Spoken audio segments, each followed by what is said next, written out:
ఇక ఇంకొకటి ఇక్కడ నాయకుల భార్యలకు టికెట్లు ఇవ్వబోం, పార్టీలో యాక్టివ్గా ఉన్న వాళ్ళకే ఇస్తామంటూ మహిళా బిల్లుతో 33% సీట్లు, రజతోత్సవ సభలో ఇబ్బందులు పడకుండా చర్యలు. దీనికి కవిత నేతృత్వంలో 8 మందితో కమిటీ, మహిళా నేతలతో బీఆర్ఎస్ అధినేత కేసీఆర్ అంటూ తను అన్నటువంటి మాట, నాయకుల భార్యలకు టికెట్లు ఇవ్వబోం, పార్టీలో యాక్టివ్గా ఉన్న వాళ్ళకే ఇస్తామంటూ నాయకులుగా ఉండి అలా భార్యలకు టికెట్లు అడిగితే ఇచ్చేది లే అని చెప్పి కుండ బద్దలు కొట్టినట్టుగా స్పష్టం చేసినట్ట కేసీఆర్.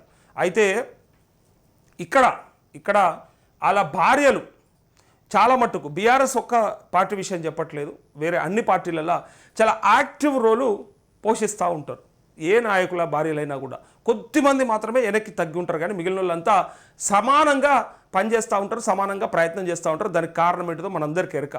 రేపు పొద్దుగాల ఇటు రిజర్వేషన్ వచ్చి ఇటైనా అటైనా ఇంకే టికెట్ అయినా ఇంకా ఏ అవకాశమైనా ఇంట్లో తప్ప బయటోనికి పోవద్దని చెప్పి ప్రయత్నం చేస్తారు. కాబట్టే ఇంట్లో ఉన్నోళ్ళకే తయారు చేస్తారు. అన్నలకో తమ్ముళ్ళకో అనేది సెకండరీ, అది ఫస్ట్ ప్రైమరీగా మాత్రం భార్యకు మాత్రమే ప్రయత్నం చేసుకుంటారు. అందుకే అయితే భర్త లేకపోతే భార్య ఇంట్లోనే ఉండాలి రాజకీయం. ఇక ఇది దాటిపోకూడదు.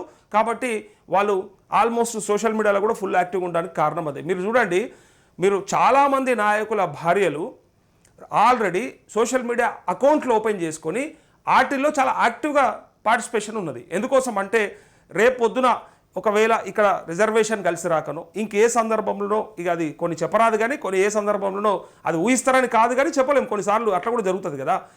అలాంటి వాళ్ళకి అలా భార్యకి భవిష్యత్తులో గుర్తింపు ఉండాలంటే ఇప్పటి నుంచే కొంత ఉండాలని సోషల్ మీడియాను కూడా వాడుకుంటూ కొంతమందికి అయితే పిఎలను కూడా పెట్టుకోరు, పిఆర్ఓలు కూడా ఉన్నారు కొంతమంది నాయకుల భార్యలకి.